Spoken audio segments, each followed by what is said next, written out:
Ingon sa inyo ang kanang Psalms 91. Mao na gyud ang pasalig sa Ginoo, mao na ang kingdom na ayaw mo kahadlok. Kay ngano man ang pasalig sa Ginoo, pahinumdum na ko ni sa inyo ang sulat sa Salmo. Kay daghang kayo ang mga tao sa malibog sila, pero kining Salmo mo ni akong gingon sa inyo. Ato ning basahon ingon pa ni David. Psalms chapter 91. He that dwelleth in the secret place of the Most High shall abide under the shadow of the Almighty. I will say to the Lord, yung pa ni David, He is my refuge and my fortress. My God, in Him will I trust. Surely He shall deliver thee from the snare of the fowler and from the noisome pestilence. Kanang grabe nga pestilence nga mga balatian nga grabe ba. Para ang grabe nga pestilence kanang gitawag ko kanang heart attack, cancer, mga tumor, kanang mga Kristiyanong dili makabato na. Abi nimo ang tao, ya na nimo may bawaan kung edad na kag 40 na kay sakit. Mo bitaw na nga din diha sa Ginoo, kung ikaw iya sa Ginoo dili na moabot nimo kay ngano man. Naamanggod ka sa nagpuyo manggod ka sa secret place of the Most High. Nga mo na iyang giingon nga diin i-deliver ta from the snare of the fowler and from the noisome nga pestilence, kanang grabe gayud nga kasakitan. Matod pa sa verse 4, He shall cover thee with the feathers, and under His wings shall thou trust. His truth shall be thy shield and buckler. Kaning kamatuoran nga atong nabasahan karon, mao ni atong buckler, mao ni mutabang nato, mao ni mugiya nato sa pangalagad sa Ginoo. Siya ang atoan kanang gitawag under ta sa iyang pako. Matod pa niya sa verse 5, Thou shalt not be afraid for thy terror by night, nor for thy arrow that matod pa niya that filled by day. Mo nang giingon dili mo mahadlok bisag matulog mo. Ayan na mo kadlok kay naa mo dili. Ako sa tinuod lang wa na mo nadlok sa Ginoo kay naa ko diri. Ang ako lang gikadlokan kun di ko pasudlon diri. Nga naman mao ganing tagwanan. Pero di mo tugot sa Ginoo na kay nga naman labi na kung desire nimo kay do na kay pagtuo usa lang kabutang ang adlaw sa Ginoo ni. O bitaw na ang mga tao nganong gisulutan ini pandemic ug giwarningan ta pinaagi sa mga tao na kaila sa Ginoo, nangalagad sa Ginoo, pero wa nila tahura ang adlaw. Nga binuhat guni sa Ginoo, di ba? Kung ikaw iya sa Ginoo, mao maning adlaw nga gibuhat sa Ginoo. Mabita na ang uban mga nangalagad sa Ginoo, gibaliwala lang ning adlaw kay total pwede mo simba og Sabado, pwede mo simba og Biyernes, midweek service, na prayer meeting. Wa sila kabalo nga diin ang adlaw sa Ginoo lahi na sa ubang adlaw. Mo nang giingon ni Pablo sa Roma chapter 14 verse 5 and 6. Sa iyang giingon dito, dunay mga tao nga nagila mga adlaw, ang usa nagila nga ang isa ka adlaw lahi sa ubang adlaw. Katong nag-ila sa isa ka adlaw nga lahi sa ubang adlaw, mao to ang tinuod nagkaon sa Ginoo ug nagpasalamat sa Ginoo. Kanang tao nag-ila sa kaadlaw nga lahi na sa ubang adlaw, dili na parehag Lunes, di na parehag Sabado, kundi iya na sa Ginoo. Kay kaniadto pa lang daan ang ikapito ka adlaw iya nang gipanalanginan ang tanan mo pahulay sa adlaw sa Ginoo. Dunay panalangin. Ang iyang panalangin sa tinuod lang peace and life. Kinabuhi o kalinaw. Naa kay kalinaw, naa kay kinabuhi, kanang kinabuhi nga panalangin dili na mamatay. Mo ni sa kabutang nga sikreto nga wa gitudlo sa pastor. Di ba nagingon ang Ginoong unang wali sa mga pastor, for God so loved the world, He gave His only begotten Son. Whosoever believeth on Him should not perish but have everlasting life. O gingon niya ni Jesus Christ sa John chapter 5 verse 24, if you believe sa anak sa Ginoo, makabaton kag life, dili ka moagig kamatayon ug hukom. Basahan ninyo na sa 5. Kaya nga naman, ang wali atong unang panahon sa propeta, nagingon siya, walay hinagiban nga gibuhat para kanimo, bisan mga dila nga musaway ug mubadlong nimo kumuani ka dinhi, wala. Ingon pa niya sa Isaiah chapter 54 man siguro na, verse 16 and 17. Nay tao nga dili katilaw kamatayon kanang iya sa Ginoo kay gisaara na og kinabuhi walay katapusan. Kining kinabuhi, kining atong Kristohanon nga pamaagi, dili ta mamatay ini. Proteksyonan ta sa Ginoo. O bitaw na kung mamatay man nanta, sayang na nga ito pagpangalagad sa Ginoo, pag ila sa Ginoo, sa man ay tuyo sa Ginoo di, paghatag og live, galing lang wa nasabtan. Kaniadto pa naghatag sa ila, pero wa nila dawata. Ang ilang gipili ang kamatayon, ningon pa sa Jeremiah. Si Jesus Christ niani sa mga hintil, gihatag niya ang kahayag. Pero ang mga hintil, ang mga Kristohanon, gipili nilang kangit-ngit ka nang walay pulong, baga di sila kadungog sa pulong sa Ginoo. Wala hinungdan, okay lang sa ila mamatay, kay nga naman ang pulong nila nadunggan, katong gingon sa Hebrew. It is appointed unto man once to die, but after this the judgment. Wa pa mo kabaw, human sa kamatayon, hukman ka na. Pero kung mutuo ka sa Ginoo, ingon pa dito sa John chapter 5, verse 24, kung mutuo ka sa Ginoo, dili ka mo agig kamatayon, o dili ka mo ato sa hukmanan. Okay lang mo, nagtuo ba mo paghukom, abini mo unsay hukom? Kanang hukom, judgment. Okay lang, reward na. Judgment pa na, ikaw gani hukman, masuko man gani ka. Ako, atong una, akong sultihan, ako mga igsoon, masuko sila, humingon sila, judgmental mo po ka. Ano ba, sa mga dahil nag-judge? Grabe, di ba? Wala kay kalipay kung mahukman ka. Maya lang kung ang Ginoo na maghukom. Kaya ang Ginoo maghukom, matarong man og sa mga daotan. Mo na yung hukom. Pero kung ang tao gani mahukom, pero ang pulong sa Ginoo ningon, nga din kung atong sabton, it is appointed unto man once to die, but after this, the judgment. Once judgment naka-condemn naka, muna kung doon na ko yung mga igsoon nga nangamatay, ako mingon, ang Bible nagingon, they are going to condemn, they are going to judge.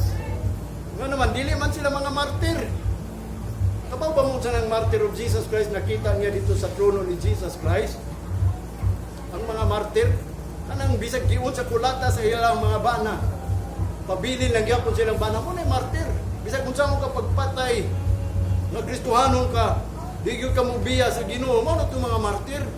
Atong mga tao, itong muna mga Hudiyo nga gipakaon sa mga layon, gipamatay, mga Kristohano nagsunod, gipamatay ni Apostol Pablo atong munang panahon. Gihimo dito mga dulaan sa arena, ipakaon ng sa hyena, mga mananap, gipamatay sila tungod kay sila nagdala sa ngalan sa Ginoo. Matay mga martir, pero ikaw namatay ka lang sa sakit. Sabi mo, tinuod ang Ginoo. Kung sa may gusto ninyo, kanabuhin, walay katapusan, o kamatayon, walay katapusan. Naanata sa last days, karon mo na akong gingon kaninyo, suludin mo sa kingarihan. Kining simbahan ba? Mo, bito na importante sa tao nga dunay pulong. Kaya nga naman, ang balay sa Ginoo, matod pa niya siya, thou shall not be afraid ng terror by night. Bisa pag naikagabi mo. Abi nung ang Bible, nag-ingon di ba ka ng muhida ka? Nakawalog sa landong sa kamatayon. Huwag ka kabaw, na mo lupad nga missile, na kanang gitawag o kanang panahon gani sa Pasko nga ang mga pulis gani nga ilang mga armas. Si tawag na nga, oy mga army diya, ipampulitan na og tip na inyong bala kay nga naman. Pagpabuto mo, tanawa sa Manila, daghang ka itong umiagi na nga matay, dili sa Davao, ang ko'y gibantog. Dito, nanlupad ang mga kuan, gawas ng kisami, igo sa ulo, patay ang mga bata, patay ang mga babae. Kaya nga naman, wata ka balong mo na gingon sa Ginoo sa terror of night. Ang night terror yun na ingon sa Ginoo, ug labaw pa nga terror ang Ginoo gyud. Ang Ginoo gyud kuyaw kayo. O bitaw na karon. Mo bitaw isulti nako sa inyo, ang Ginoo dili na kay gugma, ang love. He is events and wrath. He is terror. Grabe siya. Lali magkaon sa gingon ni Solomon sa Proverbs chapter 1 verse 22. Kung mutawag ka sa Ginoo, o niya, ilabi na kung ang Ginoo nagtawag nimo, dili ka mutubag, wala ka nagtagad, sa diya mo abot ang imuhang kapaitan sa magbagyo, abi nimo sa gibuhat sa Ginoo katawan gyud ta. Wala mo kabalo, wa mo ginasultihan na gud sa mga Kristohanon. Katawan ang tao mo na kung gikahadlukan nga katawan nako sa Ginoo, kay was katawan ko sa Ginoo, ipabati sa Ginoo nako kung unsa kasakit. Unsa ka kalagot sa Ginoo kay manimanos mo gid ang Ginoo. Mo bitan akong gingon hakitang mga Kristohanon unom ka buok ang gipadayag sa Ginoo. Kung mga lagad ka atong unang panahon giingnan ni Jesus ang mga tao, mga lagad sa Ginoo, di mo kalagad ka ang Ginoo. Siluso ug balaan kung mga lagad ka ayaw gid pa silusa ang Ginoo. Ano sa man magsilos ang Ginoo kung doon na pa'y labaw sa Ginoo ngay mo gikalipay. Kung nalipay ka sa imong balay kay gwapo, nalipay ka sa imong mga butang kay maayo, o nalipay ka sa kwarta kay ganuan daghana, diya na magsilos ang Ginoo nimo. Balag daghang kay kwarta, gwapo kag balay, basta iya gyud na sa Ginoo gingon nga ang himaya ngadto niya, nga ang Ginoo naghatagana. Kay kung wala ang Ginoo, wala na. Una ang tao man gud di kaila sa Ginoo kay nganong so pag ila kay wa man nagpaila pod. Wa may nagwali sa tinudan ta na magwawali karon gid. Na blind yun sila. Ang udiyo gani, na blind once, kita pa ka mga Gentiles, mo bitaw na nga, dili na ta magbase sa pulong sa Ginoo. Patod pa niya dinhi, nor for the pestilence that walketh in darkness, nor for the destruction that waste at noonday. Kanang pestilence nga naa diha, lakaw kag gabi, ayaw mo kahadlok. Basta Domingo na amo dili, bisag sa Lunes makalakaw mo, di ka mataptan mga pestilence. Maunay pasaling niya din yun. 7, 1,000 shall fall at thy side, and 10,000 at thy right hand. But it shall not come night day. Dili na moabot nimo. Magira man ni mga nasod, dili sa tuwa di na moabot. Inuod man na, mo na makaingon ko nga. At tungo ng panahon kita na ko sa YouTube, doon naman dahil nasod diri nga di mo apilugira. O kita, siguro, ato presidente, di man ang mapilugira. Magira sila, kay mo man nagingon ilanan sa Ginoo, ngapit na siya mubalik, makadungog mo gira. Batok, nasod, kingdom. Na may mga balita diyan nga sila magkakigaway. Muna nga kita, mangandam na ng tadaan. Kay matod pa ni David, kung naata sa balay niya, bisag paglibo sa imong kiliran, mga atubangan sa luyo nimo, di nakabot nimo, di kaduol. Matod pa sa verse 8, only with thine eyes shall thou behold and see the reward of thy wicked. Monay gwapo kayo. Kung sa iyang gingon, ang imo lang mata makakita ana nga kana mahitabo tungod sa mga dautan. Nga din gipang silutan, pero ikaw makakita lang ka. O matod pa niya, only with thine eyes shall thou behold and see that reward of the wicked. Mo naggamsi sa mga dautan tao, makita lang na nimo, di pinabuduol nimo. Why dautan mo abot nimo? Bisa pa ka ng 666, dili na mo abot mo. O, bito na kong gingon nga, musulod dito sa balay sa Ginoo, which is the kingdom. Nga kanang kingdom sa Ginoo is, invite man ang tao, di man ingon nga, gipalansang ka, ang Ginoo, si Kristo, nagpalansang alang ka nato. Kadto lang, iya ang higugma, kadto lang iya lang gikaluyan, o kadto lang iyang ginvite. Pero kung ikaw nagtuo kang Kristo Jesus nga ginvite ka, siguro alang imong pagka tinawag o pagka pinili. Matod pa sa 9, because thou hast made the Lord, which is my refuge, even the Most High, the habitation, tanawa. Tungod kay, ang Ginoo imong gihimo nga siya ang imong katabang. Refuge, even the Most High, bisan ang kahitasan, nga mo ka na imong puluyanan. Matod pa niya puluyanan. Verse 10, there shall no evil befall thee, neither shall any plague come nigh thy dwelling. Bisan pa daw kuno ang dautan, mga dagat, muabot ka na, dili na makabot nimo kanang mga tunglo, nga muduol ka nimo diya sa dwelling nimo sa imong balay, dili na muabot imong balay. Sabi nimo kanang balay gipuy ana mo, bakilidra man na.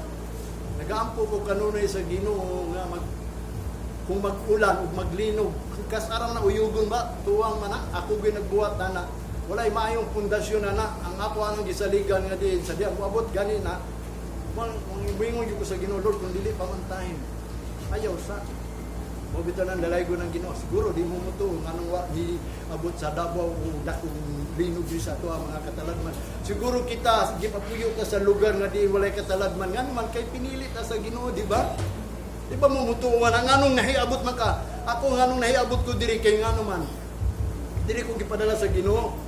Kunya ka na mga butang, mga paghitabo, wala ni abot na to. Luoy gito kung puyo sa Yolanda. Itong panahon sa Yolanda. Bino, nagkapuyo na mag-ubisa ka, upat ka bulan dito sa Yolanda.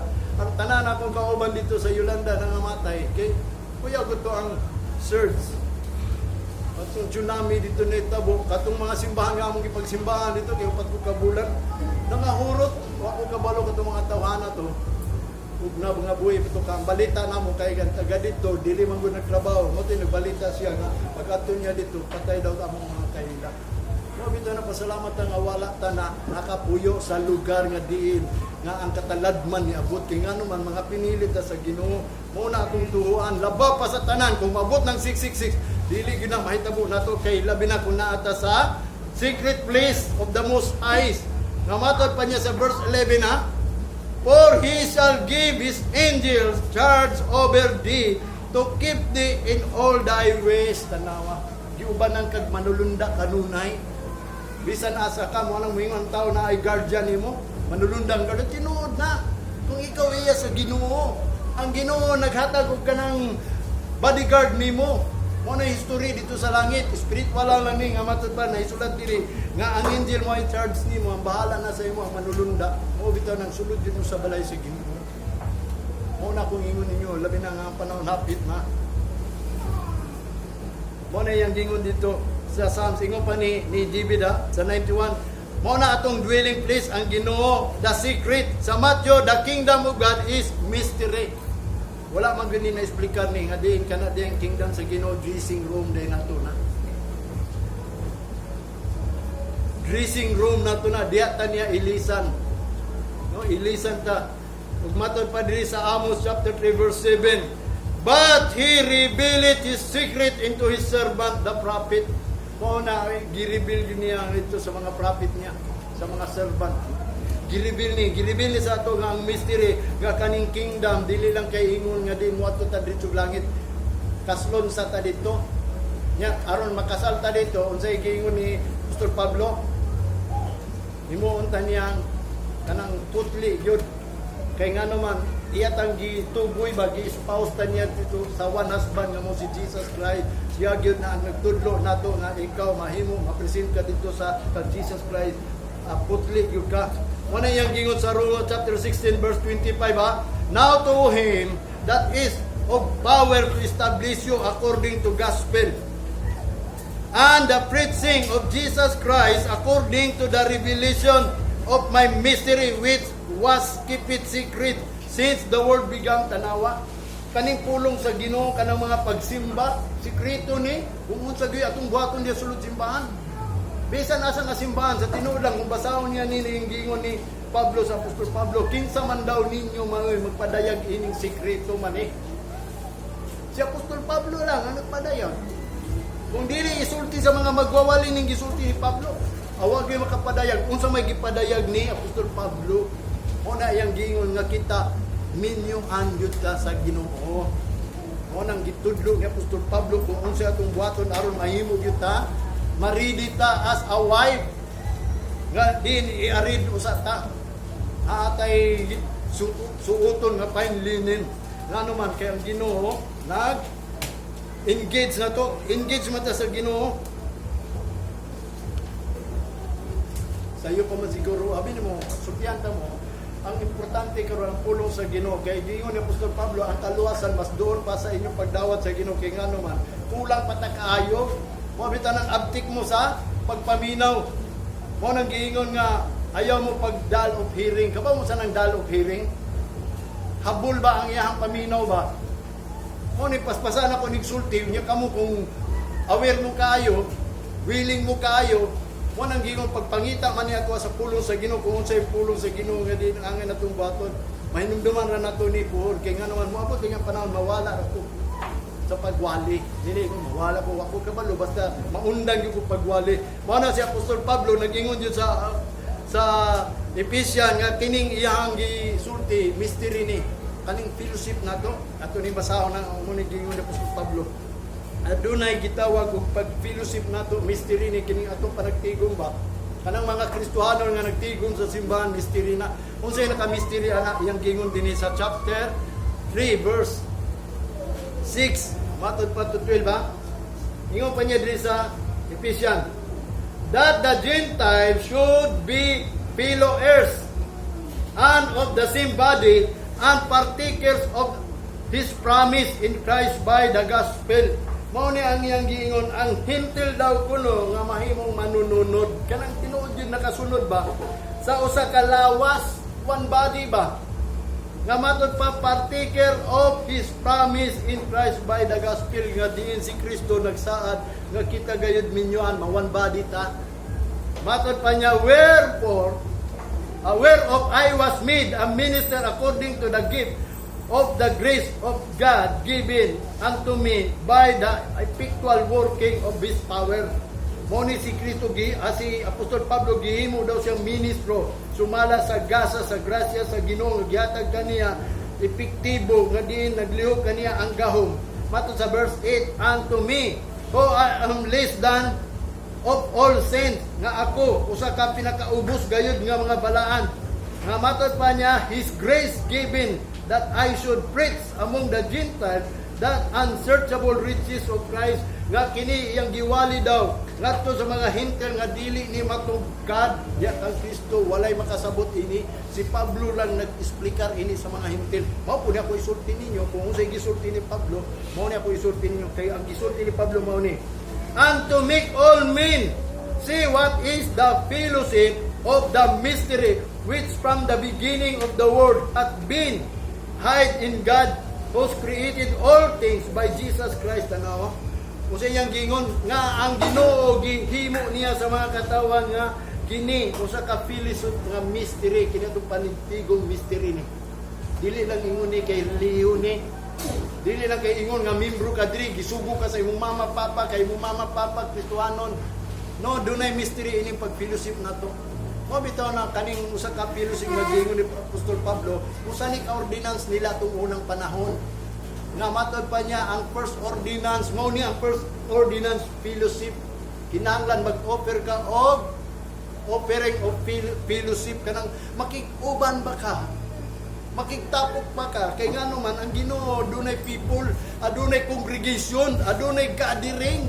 Mo nang giingon ni Jesus Christ, kinsa katong wa ni gather kanako, saag pa na siya sa layo. Mo na ang gathering, mo nang niingon dito sa Hebrews, nga matod pa niya, ayaw ninyo biyaya panagtigong. Ilabi na nga ang Ginoo hapit ng balik, mo na pagdasig so sa ubusan nga di nadete mga kauban. Mao gina iyang gingon, mo na ang gisulti nga mystery kanang fellowship, sa unsang fellowship atong kanang fellowshipan kay mystery man ni, which from the beginning of the world hath been hid in God who create things by Jesus Christ. Ngano man gitago ni kay wa sila kabawon sa fellowship. Sa matong gipilisipan dilibi.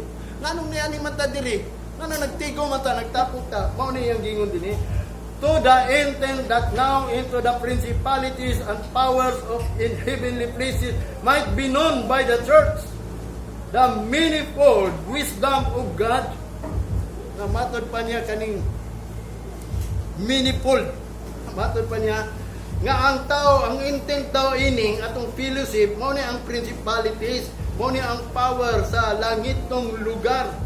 Nga matod pa mahibaw-an ni sa mga kasimbahanan pinaagi sa manifold wisdom of God.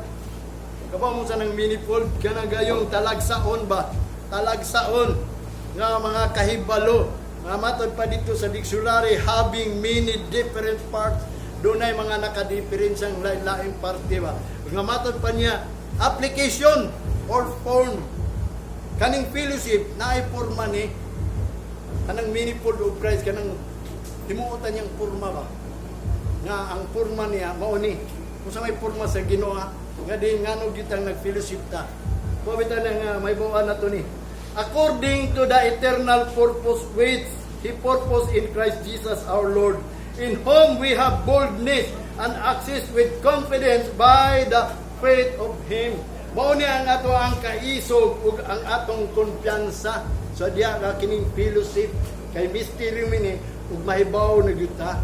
Dagay mga kasimbahan wa siya kabaw nganong nag-fellowship siya. Karon pahibaw ta mo nganong nag-fellowship ta.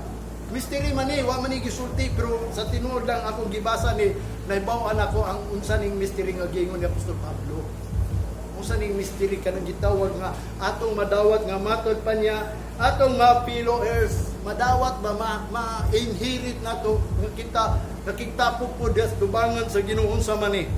Mo ni yang gingon din niya ang fellowship of the mystery matod pa niya been hidden in God from the beginning, sukad pa wa gyud ni naibaw-an. Mo kita karon pa ta kay baw siguro, karon pa ko gibaw kay ngano man sa sige na kong baso sa pulo sa Ginoo, nasabtan ako sibot pasabot ining fellowship. Mystery man pero nahibaw-an ako. Ephesians chapter 5 verse 31 to 32. Ingon pa niya din For this cause shall a man leave his father and mother, shall be joined unto his wife, and they two shall be one flesh. This is a great mystery, but I speak concerning Christ and church. Unsa daw mystery? Gisulti ba ni sa mga pastor wala? Nga matod pa niya mo na hinungdan yung pa si Apostol Pablo, ang lalaki mubiya sa iyang amahan o sa iyang inahan o makikipon sa iyang asawa nga anuan aron mahimo silang usa ka unod. Mo tong gingon ni Apostol Pablo nga one body ta sa Christ. Nga matod pa niya concerning ni dili ni ingon nga minyo. Although minyo ang minyo nguna naman, di ba? Ako ni biya ko sa kong aman inahan kay nakikipon ko sa kong asawa aron mahimo ming one body kay diya sa Ginoo sa rami. Mo na ang pagkausa na mo kinala akong pagtuo, iya akong pagtuo. Aron mausami. Wala ko nauna, mapod na yung una-una. Kung lahi yung una-una, dili mi usa. Mag-uyon na igid mi. Mo bitaw na niyo sa Amos, can two walk together unless they are agree each other. Makapadayon ba sila paglakaw sa kanang duha kung sila dili mag-agreehay? Sa tubag niyo dili. Mo bitaw nang two is better than one. Dili one is better than two. Moingon ang Bible ha. Maayo gyud ang duha kaysa usa. Pero sa tubangan sa Ginoo kinahanglan usa. Mo nang gipainumduman ni Pablo, husband is the head of the family. Mo nang gingon, wife, submit to your husband. Kay ngano man, aron ma one body mo diya sa Ginoo. Kay mao ni ang mystery diay. Unsay mystery niya? Nga mahimutang usa diya sa lawas sa Ginoo. Matod pa niya concerning Christ and the church nga ang church kita nga din kita manang gingon gi-spouse ta sa usa ka bana nga mao si Kristo kay dito day sa langit kasal man di ay ninyo anta niya ba kay engage ang Ginoo nato ingon pa sa Jeremiah mo na ang mystery nganong gianghita dinhi kay ngano man aron mahiusa ta kang Kristo nga kita ni anita dinhi aron kita ma one body of Christ mo na ang fellowship mo na ang mystery nga gitudlo sa ato sa Ginoo mo na nga kinahanglan ta mo interjud musulod. Matod pa niya din to enter the kingdom of heaven is invite or invited to the wedding or bidden to the wedding. Munang mingon ko ninyo nga dili tanang Kristohanon makasul sa gingharian sa langit. Pero ayaw mo pagsalig nga kan si Kristo na pagkamatay giluwas na tanang taon no. Nang invite nang na siya. Mo bitaw tong gingon ni Apostol Pablo akong gibasa sa inyo ha. Sa tuyang gingon. Kita atong una walay Kristo. Walay Ginoo, walay paglaom, walay pulong. Pero sa dugo ni Kristo, kung sa iyang gibuhat, gipaduol lang ta kang Kristo. Gipaduol lang, wala ta giluwas. Ambot ang mga tao ba, muingon sila nga sa diya nga si Kristo nagpakamatay sa iyo. Kung tinuod ikaw giluwas sa dugo ni Kristo, wala kay sala. Giugasan ka ba? O giun sa paghugas, mo bitaw na sa Lucas nagingon chapter 1, nga din si Kristo ni anhi dinhi, dili lang kay pagluwas, kundi pagsulti sa kahibalo unsaon paghinulsol kay bisan giluwas ka nay tao nga wa na ginulsol mingon lang giluwas mo bitaw na iyang gingon dinhi gi-invite lang ka na basi diay mosulod ka sa kasal sa Ginoo kay ang kingdom sa Ginoo is invited lang panagtawag lang ta so therefore kay kasal gud na ini kabot sa Ginoo ini tungha niya marriage mo bitaw nang himuon ta niya. Ingon pa ni Apostol Pablo nga mahimo gyud tang pure sa tubangan ni Kristo kay usahon man ta diha ni Kristo kay mao man ang mystery sa atong fellowship nga di in ma one body gyud ta diha ni Kristo. Mao man ang gingon dinhi. Bid or bidden, ang meaning sa bid or bidden to offer. Nga i-offer na to niya ako galingon ba. Samtang ang Ginoo ingon pa niya ang gingharian sa Matthew 22 nga siya nag-andam og anak sa iyang kasal niya nang invite. Manang gingon ang invite kanang bid matod pa niya sa dictionary is to offer, gi-offeran lang ka. Matod pa niya to make aron mahimo ka. To command aron suguon ka. To make a bid in an auction aron buhaton ka lang nga ikaw mo appeal gyud ka kung pilay gusto nimo. Nga mo appeal gyud ka nga mupalit ka ini. Mo nang gingon gi-invite lang ta. Gusto ba mo matug langit? Gusto ba mo nga dili mo mamarkahan? Kung pamarka ta sa Ginoo, kinaamay marking sa Ginoo, mabitaw na nga di pasulod ta sa gingarihan sa langit. Kay nga naman ilisan usatan niya og righteousness kag once kani musuot og righteousness, in the twinkling of an eye, kanang righteousness mahimo nang incorruptible. Dili pa sa kalibutan daan, in the twinkling of an eye, sa dili pa mobalik ang Ginoo. Mo na yang giingon niya, he sent forth his servant to call, bidding, invite niya. Ang una, dili daw sila mo adto. Dagkay mga Kristiyano nga dili mo dawat sa Ginoo, di ba? Mo bitaw na nga ako mingon ninyo nga ayaw mong sundugan tong gingon ni Jesus Christ. Naiwa nang adto, bisag gi-invite na. Nya ikaduha naay nang adto dito, pero dili takos. Ikatulo, naay nang adto dito, wala nang adto dito, gipatay hinuon nila ang gisugo sa ila mo tong gibalusan po sa ari patya to. Nya mo tong giingon niya adto lang mo sa kadalanan. Naay nang adto dito, napuno gud ang gi-invite, pero do na lay nakasulod dito nga din wala nagsuot mo na ibantayan na to. Kay diya sa gingarihan sa langit magsuot jud ta. Mo bitaw na nga sa tubangan sa Ginoo ingon pa ni si Panaya chapter 1 verse 7 and 8. Unsay yang gingon dinhi? Hold thy peace. Matod pa diri sa si Panaya chapter 1 verse 7. Hold thy peace at presence of the Lord God. For the day of the Lord is at hand. For the Lord hath prepared a sacrifice. Matod pa niya, he hath bid his guest. And it shall come to pass in the day of the Lord's sacrifice that I will punish the princes and the kings' children, and all such are clothed with strange apparel. Mao bitaw nang gingon sa si Panaya. Dito sa New King James, matod pa niya, be silent, dire, hold thy peace. Kupti ang inyong kalinaw ba? Kanang paghilo mo ba? Matod pa niya sa sulod niya, in the presence of God. Matod pa niya, at the presence of the Lord God. Nga naman, di sa tubangan sa Ginoo. Kaya nag-prepare ang Ginoo. Matod pa niya, for the day of the Lord. Sa adlaw sa Ginoo, matod pa niya, for the Lord hath prepared a sacrifice. Ang Ginoo nag-prepare ba? Sa sulod sa simbahan, nag-prepare siya. Para ani akong gisulti ninyo, ha? Ang Ginoo nag-prepare ini para iwali ninyo. Mo na nga paghilom lang mo, paminawa ni pulo sa Ginoo kay nag-prepare siya nga matod pa niya a sacrifice, lamb mo ni si Jesus Christ or word. Matod pa niya, he hath bid, ikaw gi-invite manggod kaniya nga bilang mahimo kang guest. Matod pa sa verse 8, and it shall come to pass in the day of the Lord, sa adlaw gani sa Ginoo karon, matod pa niya sacrifice, that he will punish, iya gyud ang silutan. Na matod pa niya, katong pang-invite niya, the princes, the kings, children, and all such are clothed with strange apparel. Katong mga tao nga nanulod diri nga di ng sinina, dili taga diri. For example, ang foreigner na to, apparel, kailangan mga sinina, lahi, manid din ampot pasabot ini, kanang musulod ka din unya wala kay sinina of righteousness. Mabito na nga,